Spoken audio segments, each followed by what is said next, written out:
नमस्कार, आपके अपने YouTube channel technical with Punia sir पे आपका हार्दिक स्वागत है। इससे पहले हमने सेल में बैटरी की थ्योरी की क्लासें कर ली है, तो आज हम करेंगे सेल में बैटरी की ऑब्जेक्टिव टाइप क्लास नंबर 1। तो आज हमारा जो ऑब्जेक्टिव टाइप क्लास है वो है सेल में बैटरी। इससे पहले हमने इसकी थ्योरी की क्लासें कर ली है। तो सेल में बैटरी हमने सेल पढ़े, प्राथमिक सेल पढ़े, द्वितीयक सेल पढ़े हैं, बैटरी के बारे में पढ़ा है। तो आज हम उसके क्या करेंगे, ऑब्जेक्टिव टाइप क्वेश्चन सोल्व करेंगे। तो आज की क्लास का हमारा पहला क्वेश्चन है,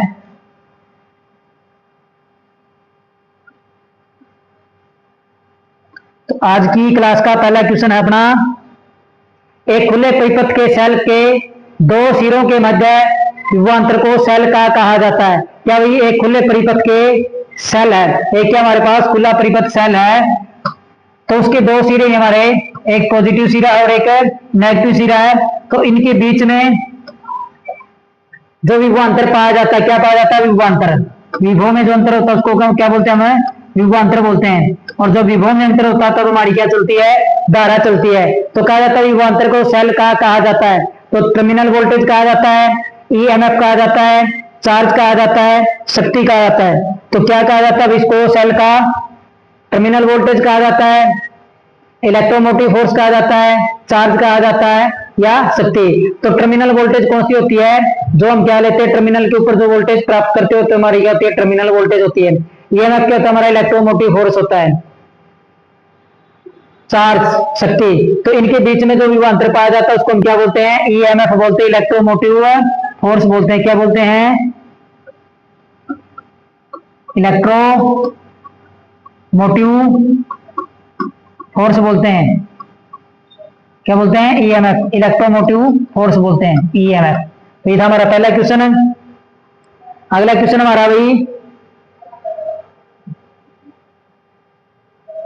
सेल की प्लेट, क्या हमारे पास कोई सेल है, उसकी प्लेट के क्षेत्र में हमने क्या कर दिया है, वृद्धि कर दी है। क्या कर दी है, प्लेट के क्षेत्र में क्या कर दिया है, वृद्धि करने पर क्या होगा, हमारे पास क्या भाई प्लेट है, ये हमारे पास क्या भाई प्लेट है। अब इस प्लेट का क्या है, एक क्षेत्रफल, इसे एक क्षेत्रफल में हमने क्या कर दिया है, वृद्धि कर दी है। क्या कर दिया है, वृद्धि कर दी है। तो ये हमसे पूछ रहा है भाई, तो सेल के ऊपर क्या प्रभाव पड़ेगा, आंतरिक प्रतिरोध में कमी आएगी, आंतरिक प्रतिरोध बढ़ता है, ए व बी दोनों काम होते हैं, डी ऑप्शन इनमें से कोई नहीं। तो क्या भाई, क्या होगा भाई, सेल के प्लेट के क्षेत्र में वृद्धि कर दी हमने, तो उसके ऊपर क्या प्रभाव पड़ेगा। तो हमें पता भाई, जब हम क्या करते हैं भाई, आर हमारा क्या होता है भाई, आर इनवर्सली प्रोपोर्शनल किसके होता है, एरिया के। तो हमने क्या कर दिया, बैटरी का क्षेत्रफल बढ़ा दिया है, तो हमारा आंतरिक प्रतिरोध में क्या जाएगी, तो आंतरिक प्रतिरोध में क्या जाएगी, हमारे कमी आ जाएगी। क्या जाएगी, आंतरिक प्रतिरोध के अंदर है क्या जाएगी, कमी हो जाएगी। अगला क्वेश्चन हमारा, एक अच्छे सेल के गुण आते हैं। तो पूछ रखा भाई, एक अच्छे सेल के गुण क्या होते हैं। तो एक अच्छा सेल कौन सा होता है भाई, एक अच्छे सेल में क्या गुण है, नहीं है। तो मुझसे पूछ रखा भाई नहीं है, तो क्या भाई एक अच्छे सेल का गुण नहीं है। तो पूछ रहा भाई, एक सेल हमारे पास है, उसका इनमें से कौन सा गुण नहीं है। तो एक अच्छे सेल के गुण का क्या होना चाहिए, उच्च आंतरिक प्रतिरोध होता है, निम्न आंतरिक प्रतिरोध होता है, उच्च विद्युत वाहक बल होता है, ध्रुवीकरण से मुक्त होना चाहिए। तो हमारे पास जो सेल होता है भाई, तो उसके अंदर क्या गुण होना चाहिए, उसमें निम्न आंतरिक प्रतिरोध होना चाहिए, ताकि धारा में क्या मिले, अधिक मिले। और क्या होना, इसका विद्युत वाहक बल क्या होना चाहिए भाई, अधिक होना चाहिए। ध्रुवीकरण से क्या होना चाहिए, मुक्त होने चाहिए। ध्रुवीकरण क्या होता है हमारा, तो ये हमारा एक दोष होता है, ध्रुवाच्छेदन। क्या होता है, ध्रुवाच्छेदन दोष होता है। और ध्रुवाच्छेदन दोष हमारा क्या होता है भाई, एनोड के ऊपर हाइड्रोजन गैस के क्या हो जाते हैं, बुलबुले निकलते हैं। क्या निकलते हैं, एनोड गैस, एनोड पर हाइड्रोजन गैस की क्या निकलते हैं, बुलबुले निकलते हैं, जिससे हमारी क्या होती है, पावर की खपत अधिक होती है। तो क्या होना चाहिए, ध्रुवीकरण से मुक्त होना चाहिए।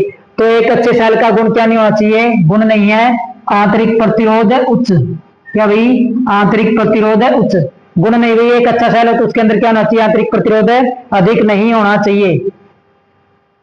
अगला क्वेश्चन हमारा है, बैटरी की मरम्मत करने से पहले क्या काम करना चाहिए। तो पूछ रखा भाई, बैटरी की मरम्मत करने से पहले क्या करना चाहिए। तो क्या क्वेश्चन भाई, बैटरी की मरम्मत करने से पहले क्या करना चाहिए। तो क्वेश्चन हमारा क्या भाई, बैटरी की मरम्मत करने से पहले क्या करना चाहिए? ऑप्शन ए कह रहा भाई बैटरी के ऊपरी सतह से मिट्टी, कचरा और तेल साफ करना चाहिए। ऑप्शन बी कह रहा भाई इलेक्ट्रोलाइट की गहराई चेक करें। ऑप्शन सी है बैटरी के सभी वेंट्स निकालने चाहिए। ऑप्शन डी है बैटरी में पानी भर देना चाहिए। तो हमने क्या करना भाई, बैटरी की मरम्मत करनी है। हमने क्या करनी, बैटरी की मरम्मत करनी है। तो हमने क्या करना पड़ेगा भाई, बैटरी की जो ऊपरी सतह है उससे क्या कर देनी चाहिए, मिट्टी साफ करनी चाहिए भाई, कचरा साफ करना चाहिए और तेल क्या करना चाहिए, साफ करना चाहिए। इलेक्ट्रोलाइट की गहराई कब चेक करते हैं, जब बैटरी हमारी क्या हुई, चार्जिंग नहीं हो रही है और कम समय तक हमारी क्या करती है, बैटरी चलती है। तो हमारा ऑप्शन क्या भाई, बैटरी की ऊपरी सतह से मिट्टी, कचरा और तेल क्या कर देने चाहिए, साफ कर देने चाहिए जब बैटरी की हमने क्या करनी है, मरम्मत करनी है। क्या करनी है, मरम्मत करनी है। अगला क्वेश्चन हमारा है,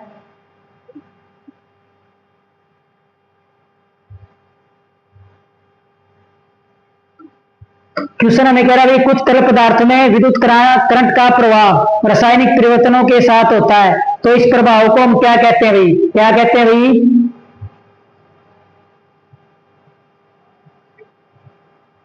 क्या कहते हैं भाई, ये कह रहा है भाई कुछ तरल पदार्थों में विद्युत करंट का प्रभाव, क्या भाई, विद्युत करंट का प्रभाव रासायनिक परिवर्तनों के साथ होता है, तो इस प्रभाव को हम क्या कहते हैं, विद्युत अपघटन कहते हैं, रासायनिक प्रभाव कहते हैं, आयनीकरण कहते हैं, इनमें से कोई नहीं। तो विद्युत अपघटन क्या होता है भाई, जब किसी इलेक्ट्रोलाइट के अंदर से हम विद्युत धारा गुजारते हैं तो क्या हो जाता है भाई, अपने अवयव में मुक्त हो जाता है, उसको हम बोलते हैं विद्युत अपघटन।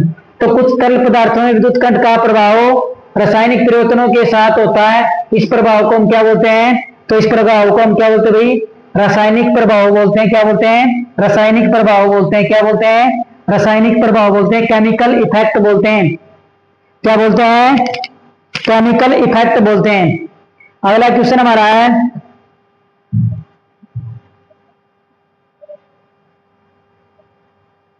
धातु के नेगेटिव टर्मिनल को जोड़ा जाता है, तो हमारे पास क्या होती है भाई, जो सेल या बैटरी होती है उसके कितने टर्मिनल होते हैं, दो टर्मिनल होते हैं, एक तो होता है हमारा पॉजिटिव और दूसरा हमारा होता है नेगेटिव। तो पॉजिटिव को हम क्या बोलते हैं भाई, पॉजिटिव को हम बोलते हैं एनोड।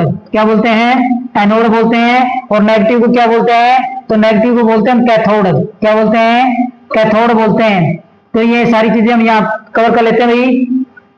तो चार्जिंग के समय क्या होता है भाई, जब सेल या बैटरी जब बैटरी चार्जिंग होती है तो चार्जिंग अवस्था में जो पॉजिटिव है वो कौन होता है भाई, कैथोड होता है। कौन होता है, चार्जिंग के समय कैथोड क्या होता है भाई, पॉजिटिव होता है। और एनोड हमारा क्या होता है, एनोड हमारा होता है नेगेटिव।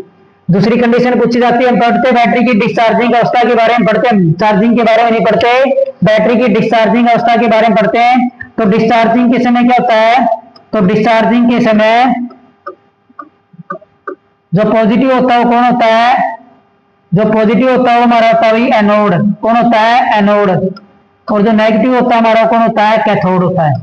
कौन होता है, कैथोड होता है। और क्या होता है भाई, एनोड से सेल के अंदर धारा प्रवेश करती है और कैथोड से धारा प्रवेश करती है और एनोड से धारा क्या करती है, बाहर निकलती है। तो पूछा जाता है भाई धातु के नेगेटिव टर्मिनल को जोड़ा जाता है, तो धातु के नेगेटिव टर्मिनल को किससे जोड़ा जाता है, तो नेगेटिव टर्मिनल किससे जुड़ा होता है भाई, कैथोड से जुड़ा होता है। किससे जुड़ा होता है, कैथोड से। और एनोड किससे जुड़ा होता है, तो एनोड जुड़ा होता है हमारा पॉजिटिव से। किससे जुड़ा होता है, पॉजिटिव से। कौन जुड़ा होता है भाई, एनोड जुड़ा होता है हमारा पॉजिटिव से। अगला क्वेश्चन हमारा भाई,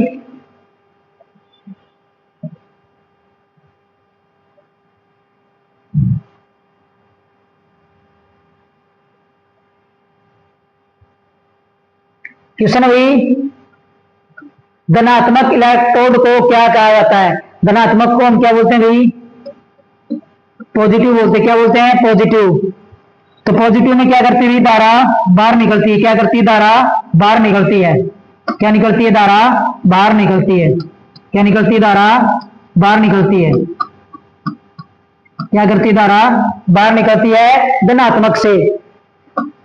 और क्या हुई, ऋणात्मक से क्या करती है, धारा प्रवेश करती है।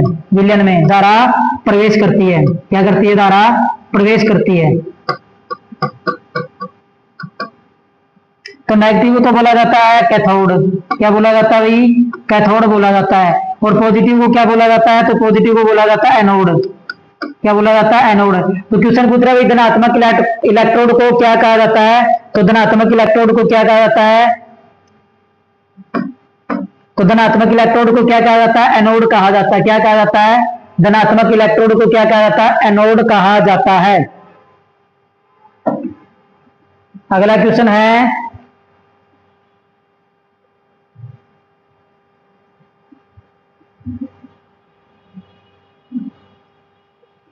क्वेश्चन अगला हमारा, एक इलेक्ट्रोलाइट में विद्युत प्रवाह किसके माध्यम से प्रभावित होता है? क्या भाई एक हमारे पास क्या भाई इलेक्ट्रोलाइट है। इलेक्ट्रोलाइट के रूप में हम काफी चीजों का प्रयोग करते हैं। H2SO का प्रयोग करते हैं, पोटेशियम हाइड्रोक्साइड का करते हैं। एक इलेक्ट्रोलाइट में विद्युत प्रवाह किसके माध्यम से प्रभावित होता है? प्रवाहित होता है। तो किसके कारण चलता है? पूछ रहा भाई इलेक्ट्रॉन के कारण चलता है, पॉजिटिव आयन के कारण चलता है, नेगेटिव आयन के कारण चलता है, पॉजिटिव और नेगेटिव आयन दोनों के कारण चलता है। तो भाई इलेक्ट्रोलाइट में चलाना हमने अगर वैसे पूछे तो हमारा क्या होता है? इलेक्ट्रॉनों के प्रवाह को हम क्या बोलते हैं? विद्युत धारा बोलते हैं। अब क्या करा भाई, एक इलेक्ट्रोलाइट में विद्युत धारा प्रवाह किसके कारण होता है? तो हमारे क्या होता है? इलेक्ट्रोलाइट में जो इलेक्ट्रोड प्रयोग किए जाते हैं, क्या प्रयोग किए जाते हैं? इलेक्ट्रोड। क्या प्रयोग किया जाता है? इलेक्ट्रोड। और इलेक्ट्रोड हमारे कितने होते हैं भाई? दो होते हैं, एक होता है पॉजिटिव और एक होता है हमारे नेगेटिव। तो जब धारा का प्रवाह इलेक्ट्रोलाइट के अंदर होता है किसके कारण होता है भाई? पॉजिटिव और नेगेटिव आयनों के कारण क्या होता है भाई? धारा का प्रवाह होता है इलेक्ट्रोलाइट के अंदर।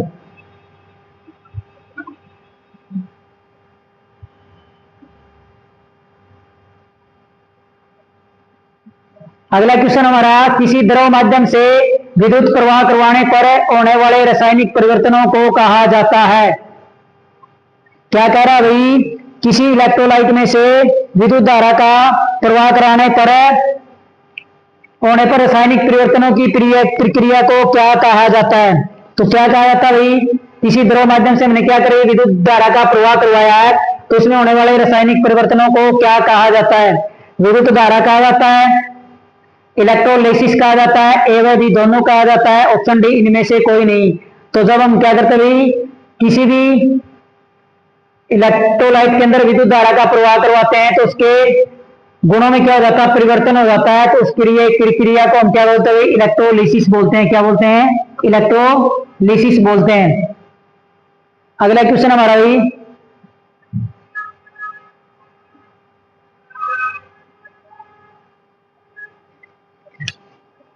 अगला क्वेश्चन हमारा भी, इलेक्ट्रोलिसिस के लिए वाहकों को नमक के घोल में डुबोया जाता है, उसे क्या कहा जाता है?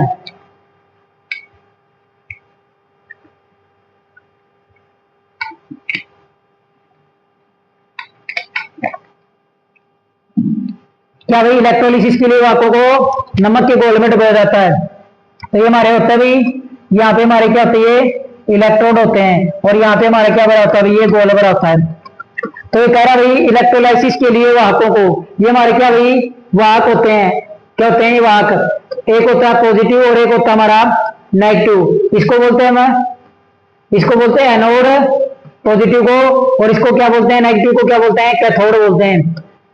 तो पूछ रहा भाई इलेक्ट्रोलाइसिस के लिए वाहकों को नमक के घोल में डुबोया जाता है, उसे क्या कहते हैं? तो हमारे ये जो दो थर्ड प्रयोग कर रखी इसको हम क्या बोलते हैं भाई? इलेक्ट्रोड बोलते हैं, जिसके अंदर से विद्युत धारा का क्या होता है भाई? प्रवाह होता है। कैथोड से धारा प्रवेश करती है और एनोड से क्या करती है? धारा बाहर निकलती है। अगला क्वेश्चन भाई, पानी का इलेक्ट्रोलिसिस करते समय या घोल तैयार करते समय कैथोड में कौन सा गैस तैयार होता है? जब हम पानी के साथ क्या करते हैं भाई? घोल तैयार करते हैं, इलेक्ट्रोलिसिस तैयार करते हैं, तो कैथोड पे कौन सी गैस निकलती है? तो ऑप्शन ए है भाई ऑक्सीजन, ऑप्शन बी है हाइड्रोजन, ऑप्शन सी है ओजोन और ऑप्शन डी है ए व बी दोनों। तो क्या भाई पानी का जब हम क्या करते हैं? इलेक्ट्रोलिसिस करते हैं, तो कैथोड पे कौन सी गैस तैयार होती है? तो हमारी कौन सी गैस तैयार होती है? तो हमारी हाइड्रोजन गैस क्या होती है? तैयार होती है। कौन सी गैस तैयार होती है? हाइड्रोजन गैस तैयार होती है। अगला क्वेश्चन भाई,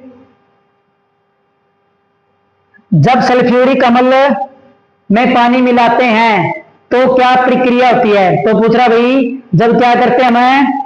सल्फ्यूरिक अम्ल में पानी मिलाते हैं तो क्या प्रक्रिया होती है? तो कह रहा भाई अम्ल का रंग बदल जाता है, अत्यधिक उष्मा उत्पन्न होती है, अम्ल के कण अलग हो जाते हैं, ऑप्शन डी है उपरोक्त सभी। तो क्या करते हैं भाई, जब हम क्या करते हैं भाई, जब सल्फ्यूरिक अम्ल में पानी मिलाते हैं तो हमने क्या करना भाई, सल्फ्यूरिक अम्ल के अंदर है बूंद बूंद करके हमने क्या करना चाहिए, पानी मिलाना चाहिए।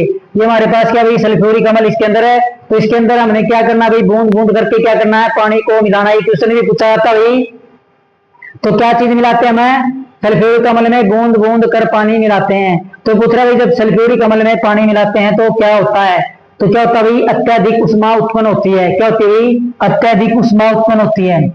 अम्ल को क्या बोलते हैं भाई, हम गंधक बोलते हैं। क्या बोलते हैं, गंधक। तो क्या होता है भाई, अत्यधिक उष्मा उत्पन्न होती है जब सल्फ्यूरिक अम्ल में पानी मिलाया जाता है।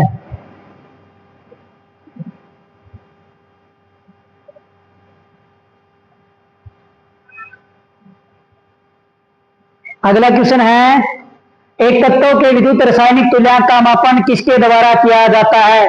क्या पूछ रहा भाई, एक तत्व के विद्युत रासायनिक तुल्यांक का मापन किसके द्वारा किया जाता है। तो मैं रासायनिक तुल्यांक को किसके द्वारा लिखते हैं, तो रासायनिक तुल्यांक होता हमारा भाई, रासायनिक तुल्यांक। तो रासायनिक तुल्यांक हमारा क्या होता है भाई, तो हमारा होता है जेड, और जेड बराबर हमारा क्या होता है भाई, एम बटे आई टी।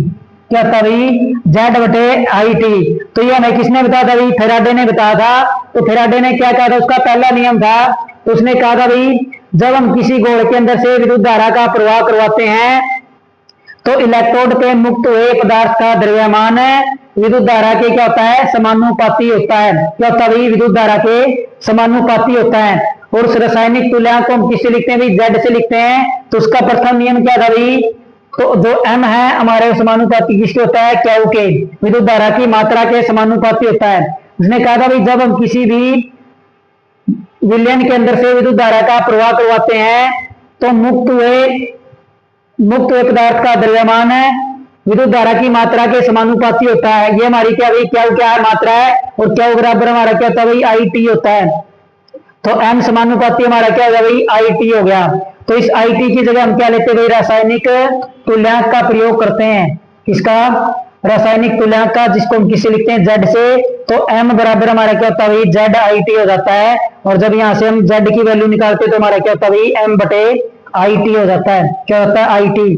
तो पूछा था भाई एक तत्व के विद्युत रासायनिक तुल्यांक का मापन किसके द्वारा किया जाता है। ऑप्शन ए है एमीटर के द्वारा। एमीटर से क्या करते हैं भाई, धारा का मापन। फिर वही वोल्टामीटर, और एक दिया भाई वोल्टमीटर। तो ये दो दिए भाई, वोल्टामीटर और वोल्टमीटर। वोल्टमीटर से क्या करते हैं भाई, वोल्टेज मापते हैं। क्या भाई, वोल्टेज। ऊर्जामीटर से ऊर्जा। तो किसका प्रयोग किया था भाई, वोल्टामीटर का प्रयोग किया जाता है। तो ये क्या था भाई, एक वोल्टा नाम का वैज्ञानिक था, उसके याद में इसका नाम क्या रखा गया भाई, वोल्टामीटर रखा गया है। जिसने क्या किया था भाई, सबसे पहले सेल बनाया था, वोल्टामीटर था।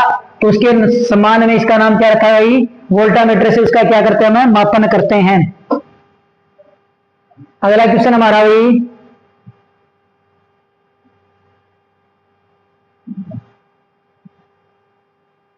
क्वेश्चन है, ये लीड नहीं है, ये क्या भाई,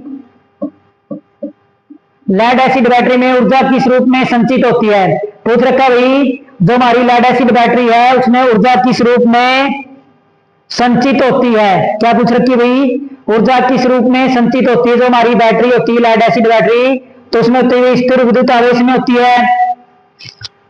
ऑप्शन बी है रासायनिक ऊर्जा में होती है। ऑप्शन सी है नाभिकीय ऊर्जा में होती है। ऑप्शन डी होती है चुंबकीय ऊर्जा में। तो नाभिकीय ऊर्जा हमारी किसके अंदर होती है, तो नाभिकीय ऊर्जा होती है हमारी वही यूरेनियम के अंदर। और चुंबकीय ऊर्जा कहाँ होती है भाई,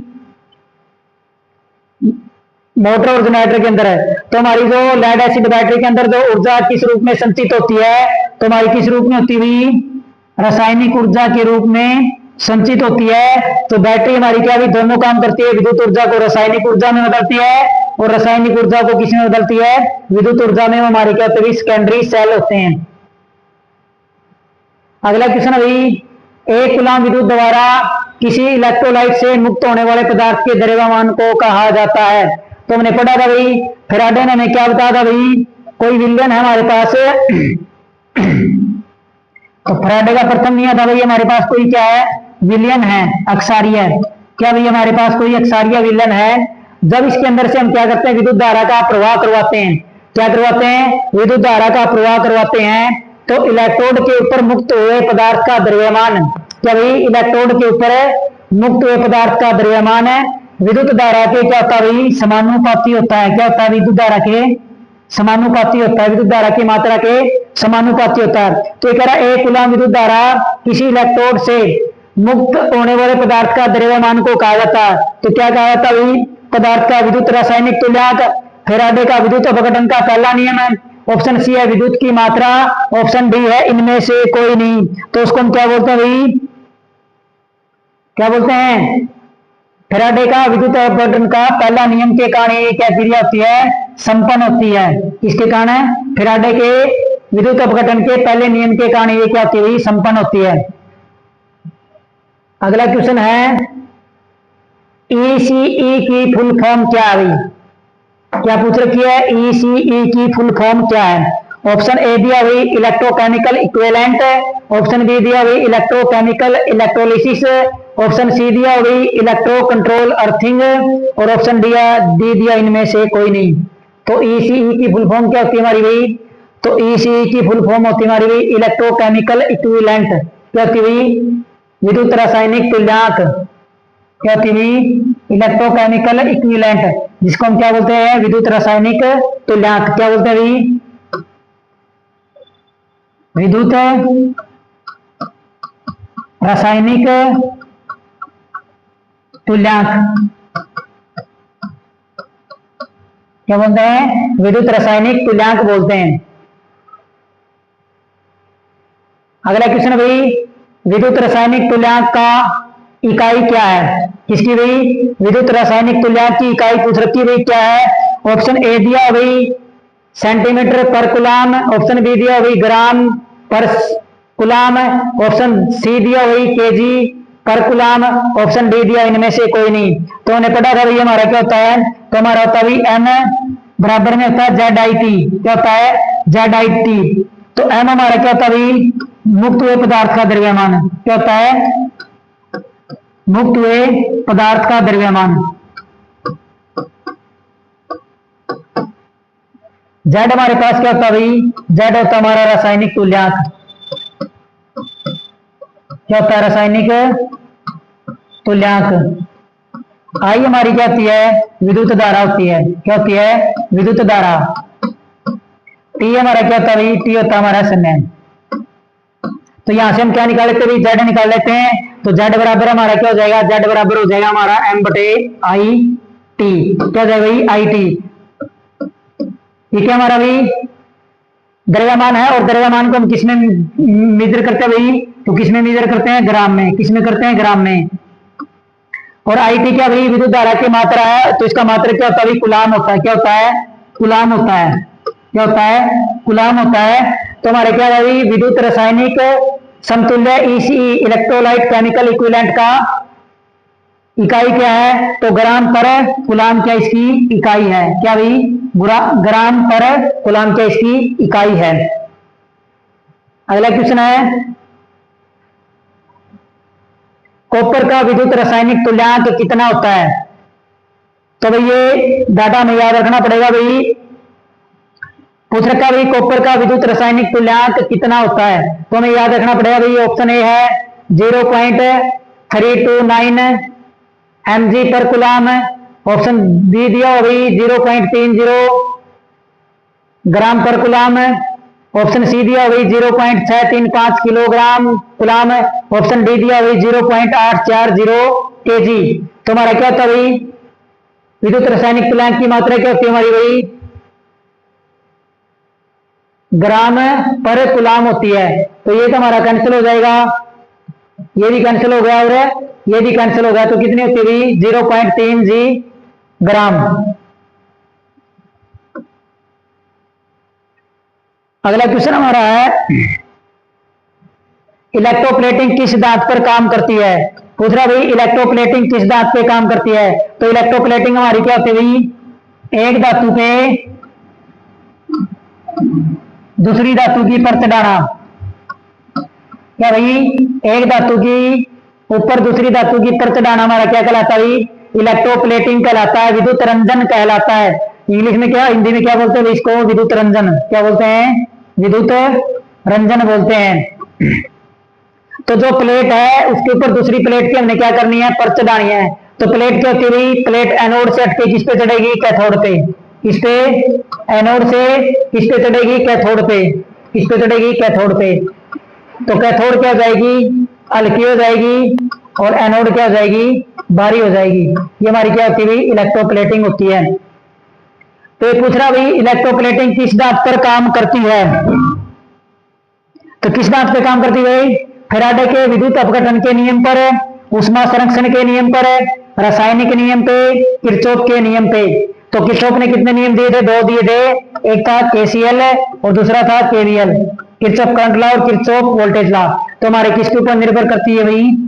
किसके संरक्षण पे काम करती है? फैराडे के विद्युत अपघटन के नियम पे क्या करती है? काम करती है।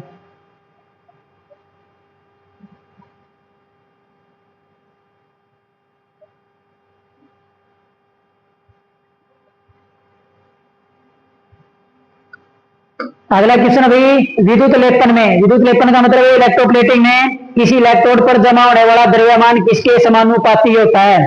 पूछ रखा भाई द्रव्यमान किसके समानुपाती होता है? तो हमने पढ़ा भाई हमारा द्रव्यमान क्या होता है भाई? तो द्रव्यमान होता है हमारा m बराबर में ZIT। तो क्या होता है भाई? केवल धारा के नहीं, विद्युत रासायनिक तुल्यांक और धारा, विद्युत धारा की मात्रा पे, विद्युत रासायनिक तुल्यांक और समय पे, धारा और वोल्टेज पे। तो किसके ऊपर निर्भर करता है भाई ये? तो ये हमारे क्या करता है भाई? विद्युत रासायनिक तुल्यांक और विद्युत धारा की मात्रा। तो विद्युत धारा की मात्रा क्या होती है हमारी? क्या होती है? क्या होती है? क्या होती है? तो ये क्या बराबर क्या होता है भाई? IT होता है। क्या होता है? IT। तो हमारे क्या भाई? विद्युत रासायनिक तुल्यांक और विद्युत धारा की मात्रा के ऊपर क्या करती हुई? ये समानुपाती होती। क्या होती है? विद्युत धारा की मात्रा और विद्युत रासायनिक तुल्यांक के क्या होती है? समानुपाती होती है। अगला क्वेश्चन है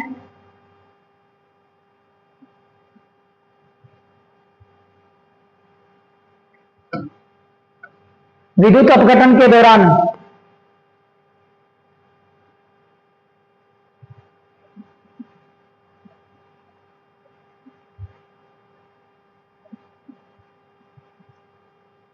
क्वेश्चन अभी विद्युत अपघटन के दौरान निक्षेपित संहति की गणना के लिए सूत्र क्या है? तो निक्षेपित संहति क्या होती है? द्रव्यमान। क्या है? द्रव्यमान है। और इस द्रव्यमान का सूत्र क्या होता है? पूछ रखा भी हमसे। ऑप्शन ए दिया भाई m बराबर ZIT, ऑप्शन बी दिया भाई m बराबर IT बटे Z, ऑप्शन सी दिया भाई m बराबर में ZT। तो हमने क्या पढ़ा था भाई? तो हमने पढ़ा था भाई हमारा क्या होता है? द्रव्यमान m बराबर में हमारा क्या होता है भाई? तो ZIT होता है। क्या होता है? ZIT। तो ऑप्शन नंबर ए हमारा क्या हो जाएगा? राइट आंसर हो जाएगा।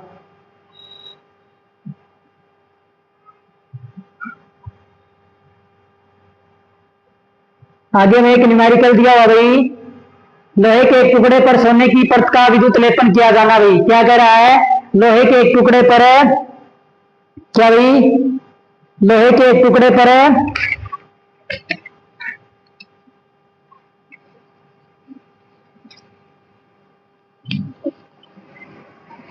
क्या कह रहा भाई? लोहे के एक टुकड़े पर सोने का विद्युत लेपन किया जाना है। यदि प्रवाहित होने वाली धारा 50 एम्पियर है और EC का परिमाण 0.0003 है तो 10 मिनट में इसकी सतह पर लगने वाले सोने की परत होगी। हमारे पास क्या भाई? ये हमारे पास क्या भाई? 2 छड़े हैं। ये हमारे पास क्या भाई? सोना और ये क्या भाई? लोहा है। तो ये कह रहा भाई इस सोने की परत इस लोहे के ऊपर चढ़ानी है। हमने क्या करनी भाई? इस सोने की परत लोहे के ऊपर चढ़ानी है। तो ये कह रहा भाई इसके लिए हमारे पास जो I का मान है वो हमारे पास कितना भाई? तो I का मान हमारे पास है 50 एम्पियर।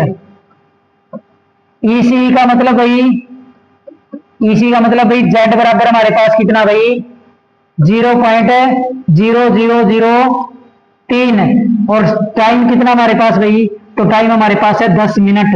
कितनी है? 10 मिनट, और 10 मिनट के अंदर कितने सेकंड होते हैं? 1 मिनट के अंदर 60 सेकंड होते हैं। तो हमारे क्या होगा, समय हमारे पास क्या होगा, 10 गुना में 60। तो यहां से हम इस फॉर्मूले के अनुसार इसमें निकाल लेते हैं।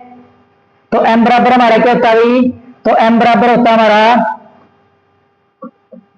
ZIT। क्या होता है? ZIT होता है। तो हमें कितना दिया अभी? Z का मान हमें दिया अभी 0.0003 गुणा में धारा कितनी दी हुई? 50 गुणा में समय कितना भाई? 10 मिनट। और इसको किसमें बदलना भाई? सेकंड के अंदर बदलना हमने, गुणा में 60 बटे में कितने भाई? 4 जीरो लग जाएगी, 1 2 3 4। तो 0 से 0 कैंसिल होगी, 0 से 0 कैंसिल होगी, 0 से 0 कैंसिल होगी, 5 से 2 पे कट गया, 2 से कितने पे कट गया? 3 पे। 3 और 3 की गुणा कितनी आ गई? 9 ग्राम। कितनी आ गई? m बराबर कितना आ गई? तो m बराबर हमारा 9 ग्राम। तो ऑप्शन नंबर ए हमारा क्या हो जाएगा भाई? राइट आंसर हो जाएगा। तो ऑप्शन नंबर ए हमारा क्या हो जाएगा भाई? Right answer. हमें z का मान दिया था, i का मान दिया था और t का मान दिया था। तो हमने क्या निकालना था भाई? m की वैल्यू हमने निकालनी थी। तो कितनी आई हमारी m की वैल्यू? तो m की वैल्यू आई हमारे 9 ग्राम। अगला क्वेश्चन है भाई हमारा, क्वेश्चन हमें दिया हुआ है, न्यूमेरिकल है, 1 एम्पीयर प्रति सेकंड की दर पर 0.5 ग्राम चांदी मुक्त करने के लिए 447 सेकंड समय की आवश्यकता होती है। चांदी का विद्युत रासायनिक तुल्यांक होगा। तो वो हमसे क्या पूछ रहा भाई? ECE पूछ रहा हमसे, क्या पूछ रहा भाई? Z की वैल्यू पूछ रहा था। Z बराबर हमारा क्या था भाई? M बटे IT। क्या था भाई? M बटे IT होता है। क्या होता है हमारे? M बटे IT होता है। तो किसकी वैल्यू पूछ रखी भाई हमसे? तो m की वैल्यू हमें दी हुई कितनी? 0.5।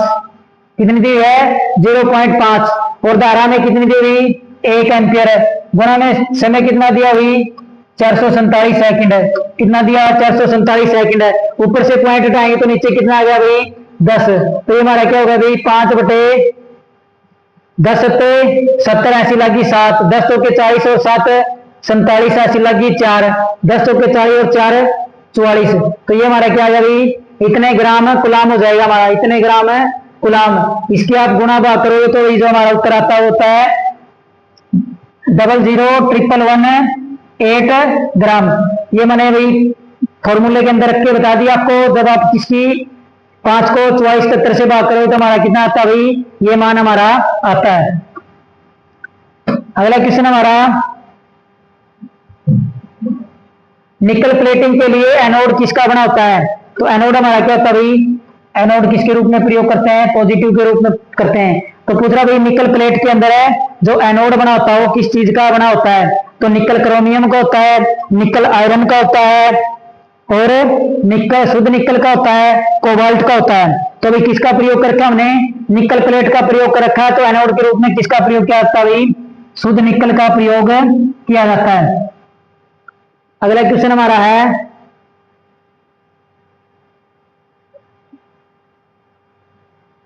विद्युत लेपन, इलेक्ट्रोप्लेटिंग, और क्या बोलते हैं इसको? हमें विद्युत रंजन भी बोलते हैं। क्या बोलते हैं? विद्युत रंजन। क्या बोलते हैं? विद्युत रंजन। एक धातु की परत हटा के दूसरी धातु के ऊपर चढ़ाना क्या कहलाता है? विद्युत रंजन कहलाता है। तो पूछ रहा है विद्युत लेपन इलेक्ट्रोप्लेटिंग है विद्युत धारा का निम्नलिखित प्रभाव का एक परिणाम है। तो हमने पढ़ा था भाई किसका भाई? रासायनिक प्रभाव का एक हमारा क्या ये परिणाम है? किसका भाई? रासायनिक प्रभाव का एक हमारा क्या ये परिणाम है? इलेक्ट्रोप्लेटिंग, एक धातु की परत हट के दूसरी धातु के ऊपर चढ़ना। अगला क्या भाई? ये पूछ रहा भाई इलेक्ट्रोप्लेटिंग विद्युत लेपन। तो हमारे पास क्या होती है भाई? विद्युत लेपन हमारा क्या होता है? हमारे पास ये दो छड़े हैं, ये हमारा क्या भाई? सोना है, और ये हमारे पास क्या भाई? तांबा है। तो क्या भाई सोने की परत इस तांबे के ऊपर चढ़ानी है, हमने इसके ऊपर चढ़ानी है तांबे के ऊपर। तो जो सोना होता है हमारा क्या होता है भाई? एनोड होता है। और जिसके ऊपर परत नहीं होती वो हमारा क्या होता है, कैथोड होता है। जब परत इससे हटेगी तो ये क्या हो जाएगी, हल्की हो जाएगी और ये क्या हो जाएगी, भारी। इसको हम क्या बोलते हैं भाई, इलेक्ट्रोप्लेटिंग बोलते हैं। एक प्लेट के ऊपर दूसरी प्लेट की क्या परत डाली। तो पूछ रहा भाई इलेक्ट्रोप्लेटिंग शुरू करने से पहले हमने क्या करना चाहिए, चमकाना चाहिए, सोल्डरिंग करनी चाहिए, सफाई करनी चाहिए, उपरोक्त सभी। तो हमने क्या करना भाई, तांबे को क्या करना, हमने पहले साफ करना है।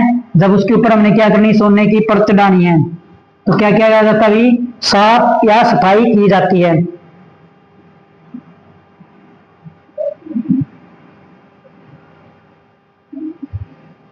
अगला क्वेश्चन हमारा, विद्युत लेपन में प्रयोग होने वाली आपूर्ति सप्लाई कौन सी होती है। पूछ रखा भाई इलेक्ट्रोलाइटिंग में जो हमारी धारा प्रयोग होती है वो कौन सी होती है। तो ऑप्शन ए दे रखा भाई, आपूर्ति का मतलब होता है भाई सप्लाई। क्या सप्लाई कौन सी से हम इलेक्ट्रोप्लेटिंग करते हैं। तो ऑप्शन ए दिया हुआ भाई एसी सप्लाई होती है, ऑप्शन बी दिया हुआ डीसी सप्लाई होती है, ऑप्शन सी दिया भाई कम वोल्टेज उच्च विद्युत धारा डीसी, ऑप्शन डी दिया भाई उच्च वोल्टेज कम विद्युत धारा डीसी। तो हमारे इलेक्ट्रोप्लेटिंग में क्या दी जाती है भाई, कम वोल्टेज, क्या दी जाती है, कम वोल्टेज, कम वोल्टेज उच्च विद्युत धारा कौन सी, डीसी। कौन सी दी जाती है, डीसी दी जाती है। कौन सी भाई, वोल्टेज तो क्या होती है कम और धारा क्या होती है उच्च। तो ऑप्शन नंबर है सी हमारा क्या हो जाएगा भाई, राइट आंसर हो जाएगा। कम वोल्टेज उच्च विद्युत धारा दी जाती है।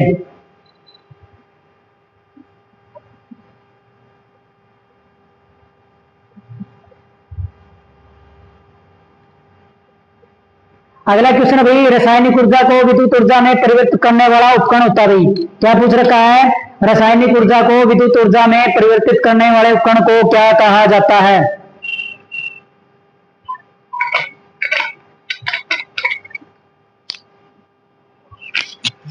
तो ऑप्शन नंबर ए भाई जनरेटर क्या करता है भाई, यांत्रिक ऊर्जा को,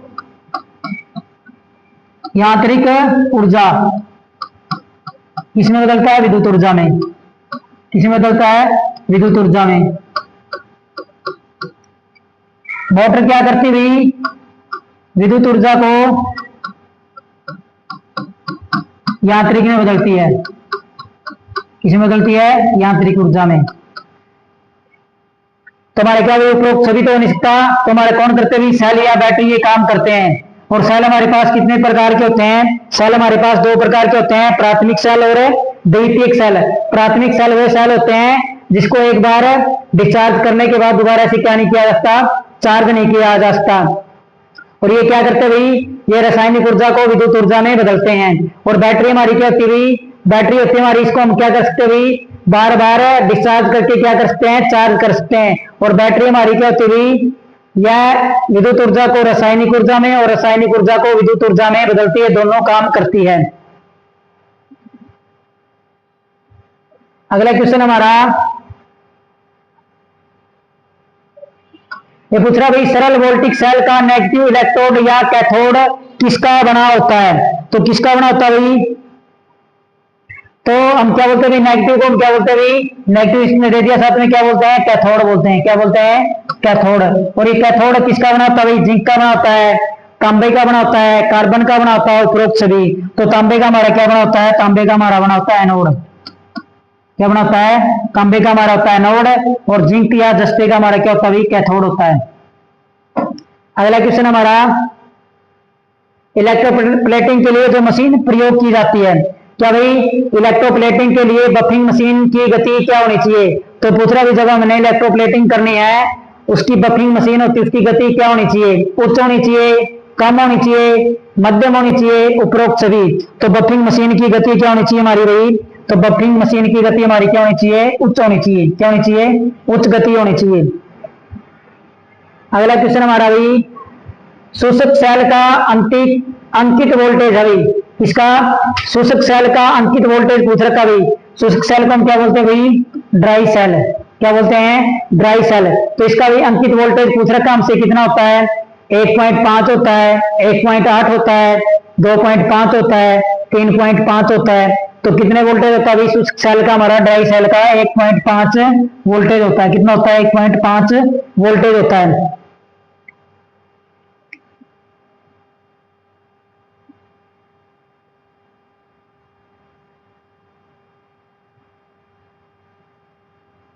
अगला क्वेश्चन है, पूरी तरह से चार्ज निकल कैडमियम सेल के लिए प्रति सेल ईएमएफ क्या होता है भाई? क्या पूछ रखा भाई? जो हमारे पास क्या भाई निकल सेल है, निकल कैडमियम सेल है के लिए प्रति सेल ईएमएफ इलेक्ट्रोमोटिव फोर्स का मान क्या होता है? तो हमारा कितना होता है भाई? 2.5 होता है, 1.4 होता है, 1.2 होता है, 3.6 होता है। तो हमारा कितना होता है भाई? 1.4। कितना वोल्टेज होता है भाई हमारा? 1.4 वोल्टेज होता है। कितना होता है? 1.4 वोल्टेज होता है। अगला क्वेश्चन हमारा भाई, लेड एसिड सेलों, क्या भाई? लेड एसिड सेलों के लिए प्रति सेल नॉमिनल वोल्टेज क्या होता है भाई? तो हमसे क्या पूछ रहा है भाई? लेड एसिड बैटरी है, उसके लिए नॉमिनल वोल्टेज कितना होता है भाई? 2 वोल्टेज होता है, 12 वोल्टेज होता है, 10 वोल्टेज होता है या 8 वोल्टेज होता है। तो जो हमारे लेड एसिड सेल प्रयोग किए जाते हैं बैटरी के लिए, उनका नॉमिनल वोल्टेज कितना होता है? 2 वोल्टेज होता है। कितना होता है? 2 वोल्टेज होता है। अगला क्वेश्चन है,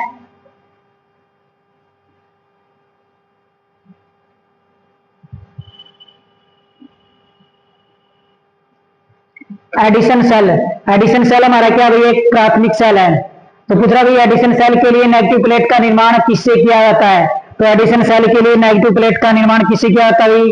तांबा से किया जाता है, आयरन हाइड्रोक्साइड से किया जाता है, जस्ता से किया जाता है, इस्पात से किया जाता है। तो किससे किया जाता है भाई हमारा?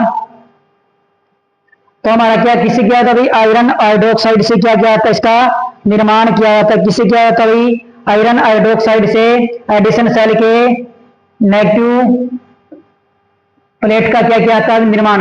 ये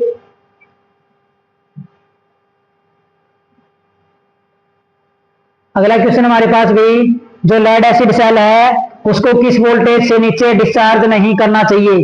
क्या पूछ रखा भाई? लेड एसिड सेल को किस वोल्टेज से नीचे डिस्चार्ज नहीं करना चाहिए? 1.8 वोल्टेज, 2.25 वोल्टेज, 2.3 वोल्टेज और ऑप्शन डी इनमें से कोई नहीं। तो हमने क्या करना भाई? लेड एसिड सेल को कभी भी 1.8 वोल्टेज से नीचे क्या नहीं करना चाहिए? डिस्चार्ज नहीं करना चाहिए। तो इसकी क्या होती है? इसमें 2 कंडीशन होती है, 2.2 वोल्टेज और 2.0 वोल्टेज। तो 2.2 होती है लोड रहित होती है, लोड रहित अवस्था में, और ये क्या होती है? लोड सहित। 2 वोल्टेज कब होती है? लोड सहित होती है। और जब लोड ना लगा तो कितनी होती है? 2.2 वोल्टेज। अगला क्वेश्चन हमारा भाई, पूरी तरह से चार्ज लेड एसिड बैटरी का टर्मिनल वोल्टेज क्या होता है भाई? क्या पूछ रखा भाई? हमारी बैटरी क्या होगी? पूरी तरह से चार्ज हो गई है लेड एसिड बैटरी, तो उसका टर्मिनल वोल्टेज कितना होता है? तो अभी हमने पढ़ा भाई, अगर उसके ऊपर लोड नहीं लगा तो कितना होता है भाई? 2.2 वोल्टेज होता है। अगर लोड लगा तो कितना होता है भाई? 2 वोल्टेज। कितना होता है? 2 वोल्टेज। अगला क्वेश्चन हमारा भाई, लेड लेंचे सेल का ईएमएफ इलेक्ट्रोमोटिव फोर्स कितना होता है? क्या पूछ रखा भाई? ईएमएफ इलेक्ट्रोमोटिव फोर्स पूछ रखा भाई, लेड लांचे सेल का कितना होता है? तो ऑप्शन ए दिया है इसमें 1.1 वोल्टेज, ऑप्शन बी दिया भाई 1.5 वोल्टेज, ऑप्शन सी दिया भाई 2.5 वोल्टेज, ऑप्शन डी दिया इनमें से कोई नहीं। तो लेड लांचे सेल का हमारा कितना होता है भाई? 1.5 वोल्टेज होता है। कितना होता है? 1.5 वोल्टेज होता है ईएमएफ इलेक्ट्रोमोटिव फोर्स। अगला भाई, एडिशन सेल में प्रयुक्त अपघटय का क्या नाम भाई? तो कौन सा एडिशन सेल में प्रयुक्त विद्युत अपघटय होता है? KOH होता है, HNO3 होता है, H2SO4 होता है, और ऑप्शन डी दिया इनमें से कोई नहीं। तो कौन सा होता है? पोटासियम हाइड्रोक्साइड होता है, KOH। कौन सा होता है? Potassium hydroxide. कौन सा होता है? Potassium hydroxide. और H2SO4 हमारा किसके अंदर होता है? लेड एसिड के अंदर। इसको हम क्या बोलते हैं भाई? हम तनुगंधक अम्ल बोलते हैं या सल्फ्यूरिक एसिड बोलते हैं। अगला क्वेश्चन है भाई शुष्क सेल, ड्राई सेल। क्या भाई शुष्क सेल किसका संशोधित रूप है? तो पूछ रहा भाई इनमें से ऐसा कौन सा सेल है जिसका रूप बदल के क्या बनाया गया भाई? शुष्क सेल बनाया गया है। तो किसका होता है भाई? डैनियल सेल का होता है, एडिसन सेल का होता है, लैक्लांची सेल का होता है। ऑप्शन डी इनमें से कोई नहीं। तो किसका भी संशोधित रूप है ये? तो ये हमारे भाई डैनियल सेल का है, एडिसन सेल का है, लैक्लांची सेल का, और ऑप्शन डी दिया इनमें से कोई नहीं। तो हमारे किसका भी ये एक लैक्लांची सेल का क्या भी संशोधित रूप है? इसका भी लैक्लांची सेल का क्या एक संशोधित रूप है। अगला क्वेश्चन हमारा भाई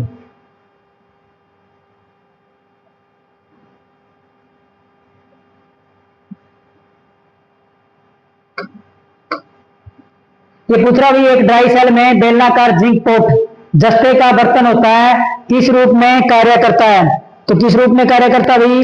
जस्ते का है। और किस रूप में कार्य करता हमारा भाई? जिंक पोट है। जो हमारा ये पात्र बनाया जाता है ये हमारा क्या होता है भाई? जिंक पोट होता है। तो पूछ रहा भाई एक बेलनाकार जिंक पोट होता है जो जस्ते का बर्तन होता है वो किस रूप में कार्य करता है? तो हमारा किस रूप में कार्य करता है? वो कैथोड के रूप में कार्य करता है, नेगेटिव के रूप में कार्य करता है।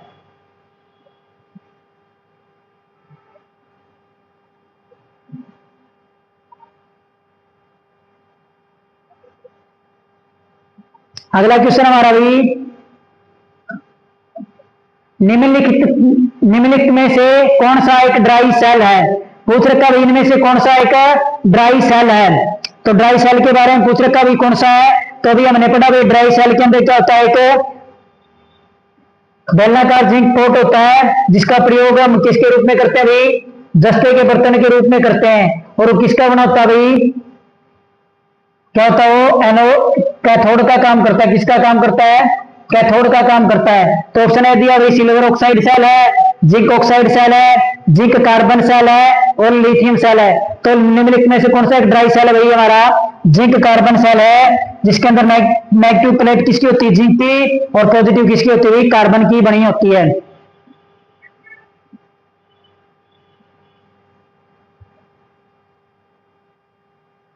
ये पूछ रखा भाई पहला इलेक्ट्रिकल सेल किसने बनाया था? तो पूछ रखा भाई पहला इलेक्ट्रिकल सेल किसने बनाया था?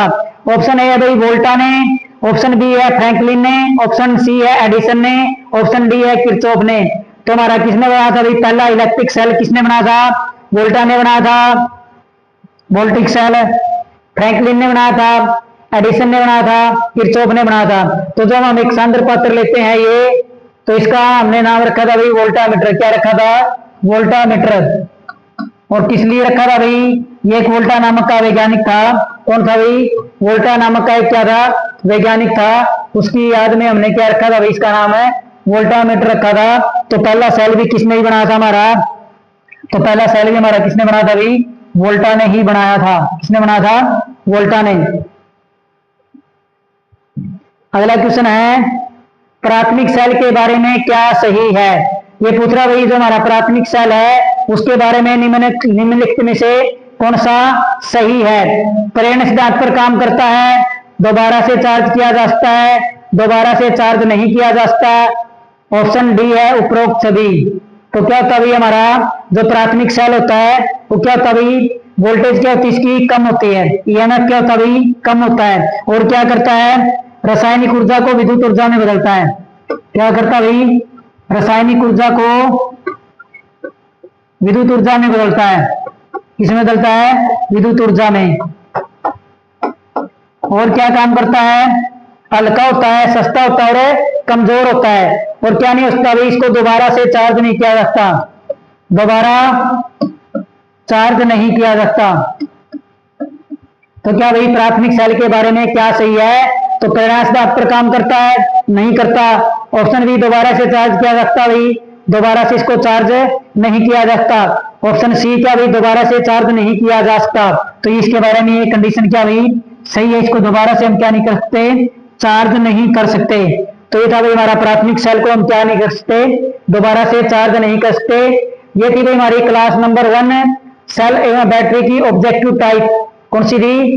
क्लास नंबर 1 है। क्लास आपको कैसी लगी? अच्छी लगी तो लाइक शेयर और सब्सक्राइब जरूर करना हमारे चैनल को।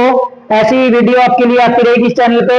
पहले थ्योरी की क्लास आएगी, उसके बाद क्या पूरे चैप्टर के एमसीक्यू क्वेश्चन आपके लिए लेकर हम लगातार ऐसे ही आते रहेंगे और पूरा का पूरा सिलेबस आपको यूट्यूब पे करवाएंगे, थ्योरी प्लस एमसीक्यू। धन्यवाद।